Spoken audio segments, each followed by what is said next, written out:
हिंदी सुगम भारती छठी कक्षा। सुनो, पढ़ो और गाओ। कविता मुन्नी रानी। कवि अशोक सिंह सोलंकी।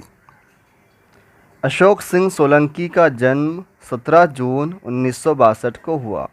इनकी रचनाएं लतिका, गुंजार, स्वर व्यंजन, शब्दों के पास आदि हैं। परिचय। आपने विपुल मात्रा में बाल साहित्य का लेखन किया है।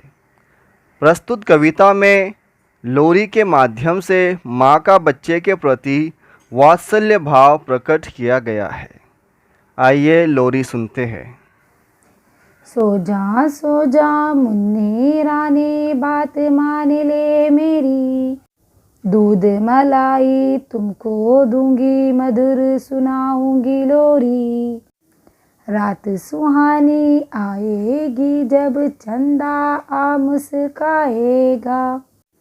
शीतल चमकीली किरणों से तब वो तुम्हें रिझाएगा।